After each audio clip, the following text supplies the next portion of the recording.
এই গল্পের শুরুতেই আমরা আমাদের ফিমেল লিডকে দেখতে পাই, যার নাম এমি। সে একজন হাই স্কুলের ছাত্রী ছিল। এমি একটি হাই স্কুলে পড়ে, যেখানে সে সায়েন্স ডিপার্টমেন্টের স্টুডেন্ট। তবে পড়াশোনায় সে তেমন একটা ভালো না। একদিন স্কুলে তার প্রফেসর লিম মেডিসিন ও ড্রাগস সম্পর্কে পড়াচ্ছিলেন, কিন্তু এমি বিষয়টা ভুল বুঝে বসে এবং ক্লাসে হুইচই শুরু করে দেয়। সে সবার সামনে বলে, আমি আপনাকে ভুল পড়াতে দেব না, আপনি স্টুডেন্টদের ভুল শিক্ষা দিচ্ছেন। এতে প্রফেসর লিম রেগে গিয়ে তাকে ক্লাসরুম থেকে বের করে দেয়। বাইরে ক্যাম্পাসে এসে তার দেখা হয় অ্যালিনার সঙ্গে, যে তার কাজিন, এবং তারা একই বাড়িতে থাকে। এরপর সেখানে ক্যালিন আসে, যে তাদের বন্ধু। ওরা এমিকে জিজ্ঞেস করে, তুমি ক্লাসের বাইরে কি করছো?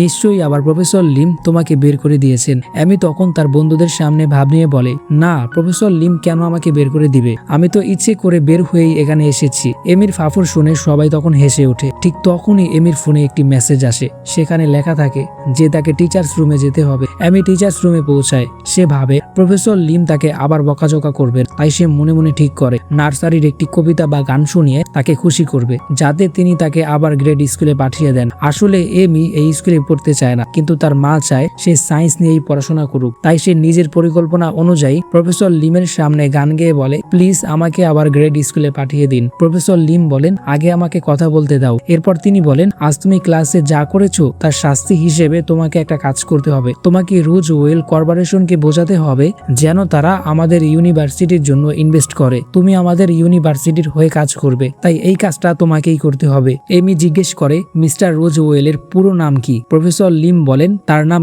এজিকিল রোজওয়েল। এজিকিল রোজওয়েল হলো রোজওয়েল গ্রুপের সিইও, আর তিনি আমাদের এই গল্পের মেল লিড। এরপর তার এন্ট্রি হয়। তিনি নিজের বড় লাল গাড়ি থেকে নেমে কোম্পানির ভেতরে প্রবেশ করে। তাকে দেখে সবাই অবাক হয়ে যায়, কারণ তিনি দেখতে ভীষণ হ্যান্ডসাম। অফিসের অনেক সহকর্মী তার ফ্যান। তিনি লিফটের সামনে গেলে লিফটে থাকা একজন কর্মচারীর সঙ্গে সঙ্গে নেমে যায়, কারণ সে তার সঙ্গে একই লিফটে উঠতে সাহস পায় না। এদিকে তার সেক্রেটারি তার পেছনে হেঁটে সারা দিনের সব কাজের তালিকা বলতে থাকে, কিন্তু এজিকিল কারো কথায় তেমন গুরুত্ব দেয় না। নিজের অফিসে পৌঁছানোর পর সেক্রেটারি কয়েকজন মেয়ের প্রোফাইল এনে তাকে দেখায়, কিন্তু সেক্রেটারি মাত্র 2 মিনিট দেরি করেছিল বলে এজিকিল তাকে বকাঝকা করতে থাকে, কারণ সে টাইমের ব্যাপারে খুব ডিসিপ্লিন। এদিকে এমি স্কুলে বসে তার প্রেজেন্টেশনের প্রস্তুতি নিচ্ছিল। ঠিক তখনই সেখানে তার বন্ধু নিকো আসে। সে এমিকে ডাকলেও এমি এতটাই কাজে ব্যস্ত ছিল যে সে নিকোর কথাই শুনতে পায় না। তাই নিকো ইয়ারফোন লাগিয়ে চুপচাপ বসে থাকে। কিছুক্ষণ পর এমি তাকে দেখে অবাক হয়ে যায়। সে বারবার ডাকলেও নিকো কোনো উত্তর দেয় না, তাই সে নাটক করে এভাবে জোরে জোরে কান্নার অভিনয় করতে থাকে। তখন নিকো ইয়ারফোন খুলে বলে, তুমি কি করছো? পাগল হয়ে গেছো নাকি?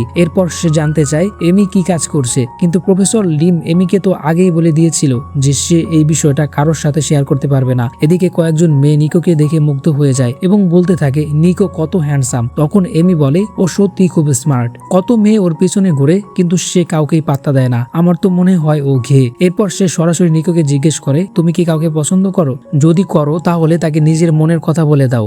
নিকো বিরক্ত হয়ে বলে, কি সব আজে বাজে কথা বলছো? আমি কাউকেই পছন্দ করি না। এমি সেখান থেকে চলে গেলে নিকোর বন্ধুরা তার কাছে এসে বলে, তুমি এমিকে কবে বলবে যে তুমি তাকে ভালোবাসো? এদিকে এলিনা বাড়ি ফিরে আসে, কিন্তু এমি এখনো বাড়ি ফেরেনি। তাই তার মা তার জন্য খুব চিন্তা করছিল। এমির মাকে দেখেই বোঝা যাচ্ছিল এমির মাও প্রায় তার মতোই। তিনি অস্থির হয়ে বলতে থাকেন, আমার মেয়ে ঠিক আছে তো? কোথাও মারা যায়নি তো? ঠিক তখনই এমি বাড়িতে পৌঁছে যায় এবং বলে, মা তুমি কি সব বলছো? এরপর সে জানায়, আমি প্রেজেন্টেশন বানাচ্ছিলাম, তাই একটু ব্যস্ত ছিলাম। সোমবারের মধ্যে এটা জমা দিতে হবে, তাই প্লিজ আমাকে একটু সাপোর্ট করো। পরের দিন এমি সরাসরি রোজওয়েল গ্রুপে যায় এজিকিলের সঙ্গে দেখা করার জন্য।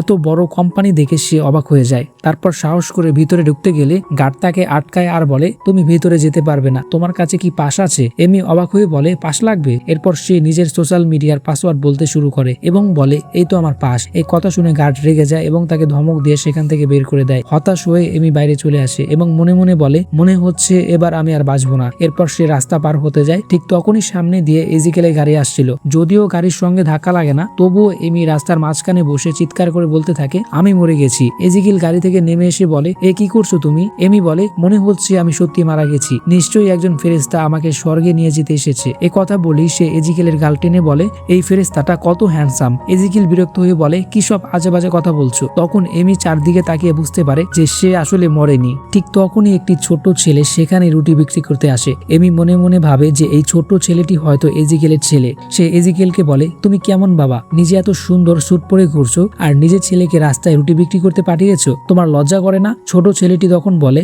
আপু আমি রুটি বিক্রি করতে এসেছি, প্লিজ একটি রুটি কিনে নিন, আমার বোন 2 দিন ধরে কিছু খায়নি। এই কথা শুনে এমি তার কাছে থাকা সব টাকা ছেলেটিকে দিয়ে দেয় এবং বলে এসব নিয়ে যাও। তারপর হঠাৎ বলে ওঠে এখন আমি বাড়ি ফিরবো কিভাবে, আমার তো আর কোনো টাকা রইল না। এজিকিল তখন বলে এসো বসো, কিন্তু এমি ভুল বুঝে সরাসরি এজিকিলের গায়ে উঠে বসে। এজিকিল তাড়াতাড়ি তাকে নামিয়ে দিয়ে বলে এ কি করছো, আমি তো বলেছি গাড়িতে উঠে বসো। এবার এমি গাড়িতে উঠে ড্রাইভারের সিটে বসে পড়ে। এজিকিল আবার বলে তুমি কি পাগল, গাড়ি আমি চালাবো নাকি তুমি নেমে পাশের সিটে বসো। এমি এবার প্যাসেঞ্জারের সিটে গিয়ে বসে। গাড়িতে বসে সে জিজ্ঞেস করে তুমি আমাকে কোথায় নিয়ে যাচ্ছ? এজিকিল বলে তোমাকে হাসপাতালে নিয়ে যাচ্ছি। এমি বলে আমি তো একদম ঠিক আছি। এরপর সে একের পর এক প্রশ্ন করতে থাকে, কিন্তু এজিকিল কোনো প্রশ্নেরই উত্তর দেয় না। তবুও এমি থামে না, সে নিজের পরিচয় দিয়ে বলতে থাকে আমার নাম এমি, আমি এটা পছন্দ করি ওটা পছন্দ করি। সে একটা না অনেকক্ষণ বকবক করে যাচ্ছিল, কিন্তু এজিকিল চুপ থাকে। এরপর এমি বলে আমি ড্রাগসের একটা ঝামেলায় জড়িয়ে পড়েছিলাম, তাই এখানে আসতে হয়েছে। ড্রাগসের কথা শুনে এজিকিল প্রথমবারের মতো আগ্রহ নিয়ে জিজ্ঞেস করে ড্রাগস?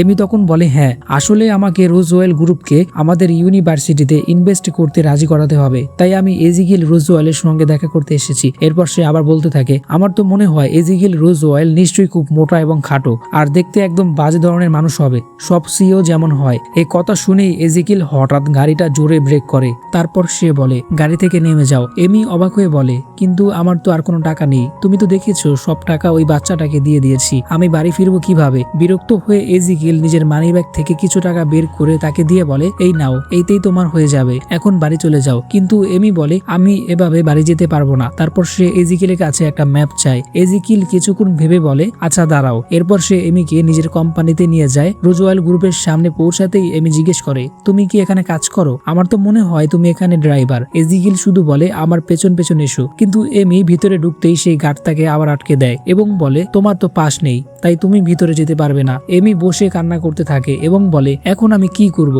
ঠিক তখনই এজিকিল আবার ফিরে এসে এমিকে বলে আমি তো তোমাকে বলেছিলাম আমার পেছন পেছন আসতে, তাহলে তুমি এখানে কি করছো? এমি বলে এই গার্ড আমার কাছে পাসওয়ার্ড চাইছে, কিন্তু আমার তো কোনো পাসওয়ার্ড নেই, আমি ভিতরে যাব কিভাবে? এই কথা শুনে এজিকিল সঙ্গে সঙ্গে সেই গার্ডের উপর রেগে গিয়ে বলে তুমি ওর কাছে পাস চাইছো, দেখতে পাচ্ছ না ও আমার সঙ্গে এসেছে?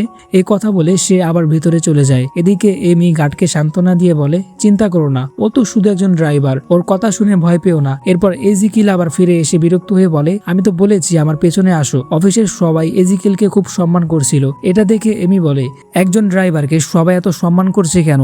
এখন বুঝেছি, তুমি নিশ্চয়ই মিস্টার রোজওয়েলের ব্যক্তিগত ড্রাইভার। এই কথা শুনে এজিকিল আবারও বিরক্ত হয়ে যায়। এরপর দুজন এজিকিলের কেবিনে যায়। কেবিনে ঢুকেই এমি অবাক হয়ে বলে এটা তো আমার বাড়ির থেকেও বড়। এরপর এজিকিল তার সিন্দুক থেকে একটা ছোট্ট রিং এর বাক্স বের করে এমির হাতে দিয়ে বলে এটা পরে নাও। এমি অবাক হয়ে বলে তুমি কি আমাকে ক্ষতিপূরণ দিচ্ছ? সে রিংটি ভালো করে দেখে বুঝতে পারে এটা আসল হীরার আংটি। এদিকে এই স্কুলে এমির কাজিন আর বন্ধুরা চিন্তা করতে থাকে এমি কোথায় গেল, চলো ওকে ফোন করি। ওরা এমিকে ফোন করে জিজ্ঞেস করে তুমি এখন কোথায়? ঠিক তখন এজিকিল কেবিনের বাইরে ছিল। পরে সে ভিতরে এসে জিজ্ঞেস করে তুমি কার সঙ্গে কথা বলছো? ওপাশ থেকে বন্ধুরা আবারও জিজ্ঞেস করছিল তুমি কোথায়? এজিকিল ফোন কেটে দিয়ে বলে আমি তো তোমাকে বলেছিলাম রিংটা পরে নাও। এমি রিংটা পরে খুশি হয়ে বলে বাহ, এটা তো খুব সুন্দর। ঠিক তখন একজন মহিলা অ্যাসিস্ট্যান্ট খাবার নিয়ে কেবিনে ঢোকে। তাকে দেখে এমি ভয় পেয়ে টেবিলের নিচে লুকিয়ে পড়ে। এজিকিল চারদিকে খুঁজতে থাকে। শেষে টেবিলের নিচে তাকিয়ে এমিকে দেখতে পায়। এমি বলে আমি ভেবেছিলাম নিচে একটা তেলাপোকা ছিল, তাই লুকিয়েছিলাম। অ্যাসিস্ট্যান্ট এমির হাতে হীরার আংটি দেখে অবাক হয়ে যায়। এজিকিল তাকে বাইরে যেতে বলে। সে বেরিয়ে গেলে এমি জিজ্ঞেস করে ও কে ছিল? ওই কি মিস্টার রোজওয়েল? এজিকিল বিরক্ত হয়ে বলে তুমি কি পাগল? ও তো একজন মহিলা, মহিলা কিভাবে মিস্টার রোজওয়েল হবে? এমি আবার বলে তুমি এত রেগে যাচ্ছ কেন? তুমি কি মিস্টার রোজওয়েলকে পছন্দ করো? এজিকিল জোরে বলে আমি ঘে নই, কি সব উল্টাপাল্টা কথা বলছো? এরপর এমি বলে প্লিজ, তুমি তো এই কোম্পানির ড্রাইভার, আমাকে একবার মিস্টার রোজওয়েলের সঙ্গে দেখা করিয়ে দাও। এজিকিল বলে নিজেই খুঁজে নাও। এমি অবাক হয়ে বলে কি, উনি কি হারিয়ে গেছেন? প্লিজ আমাকে ওনাকে খুঁজে পেতে সাহায্য করো। ওনার সাথে দেখা না মিললে আমার স্কলারশিপের কি হবে? এজিকিল হাল ছেড়ে দিয়ে বলে আচ্ছা আমি সাহায্য করব, তবে আগে তুমি রাতের খাবার খেয়ে নাও, রাত হয়ে যায়। তাই এজিকিল এমিকে বাড়ি পৌঁছে দিতে বের হয়। গাড়িতে যেতে যেতে এমি বলে তোমার বস কি রাগ করবে না? তুমি আমাকে বাড়ি পৌঁছে দিতে যাচ্ছ? তারপর সে আবার বলে অনেক রাত হয়ে গেছে, মনে হয় মা খুব বকবে, তবে সমস্যা নেই, তুমি তো বলেছো আমার জন্য মিস্টার রোজওয়েলকে রাজি করানোর চেষ্টা করবে, এটুকুই আমার জন্য অনেক, একটু বকা খেলেও চলবে। এজিকিল তখন জিজ্ঞেস করে, যদি মিস্টার রোজওয়েল তোমাদের ইউনিভার্সিটিতে ইনভেস্ট না করেন তাহলে কি হবে? এমি একটু চিন্তিত হয়ে বলে, প্লিজ এমন কথা বলো না, আমার পড়াশোনা পুরোপুরি এর উপর নির্ভর করছে। উনি যদি ইনভেস্ট না করেন তাহলে ভবিষ্যতে আমি ভালো চাকরিও পাবো না। এজিকিল হালকা বিরক্ত হয়ে বলে, তুমি সত্যি অনেক কথা বলো। কিছুক্ষণ পর তারা এমির বাড়িতে পৌঁছে যায়। বাড়িতে ঢুকতেই এমির মা আর তার কাজিন একের পর এক প্রশ্ন করতে শুরু করে, এই ছেলেকে তুমি এতক্ষণ কোথায় ছিলে? এ কি তোমার বয়ফ্রেন্ড? এমি তাড়াতাড়ি বলে, না মা, ও আমার বয়ফ্রেন্ড নয়, ওর নাম জ্যাক। তারপর তারা এজিকিলকে ভিতরে এসে বসতে বলে, কিন্তু এজিকিল বলে, না, আজ আর ভিতরে আসতে পারবো না, আমি একটু ব্যস্ত আছি, তবে পরে অবশ্যই আসবো। এই কথা বলে সে সবার কাছ থেকে বিদায় নিয়ে গাড়িতে উঠে বসে। গাড়িতে বসেই সে তার সেক্রেটারিকে ফোন করে বলে, ইউনিভার্সিটির সঙ্গে যে মিটিংটা আছে সেটা বাতিল করবে না, আমি তাদের প্রজেক্টে ইনভেস্ট করতে রাজি আছি, তাদের ফোন করে এই খবরটা জানিয়ে দাও। আর এই কথার মধ্যে দিয়েই এই ড্রামার প্রথম পর্বটা এখানেই শেষ হয়ে যায়। দ্বিতীয় পর্ব দেখতে হলে অবশ্যই চ্যানেলটিকে সাবস্ক্রাইব করে পাশে থাকো এবং ভিডিওতে লাইক করতে ভুলো না। তো দেখা হবে নেক্সট এপিসোডে, ততক্ষণ পর্যন্ত সবাই ভালো থাকো, সুস্থ থাকো, আল্লাহ হাফেজ।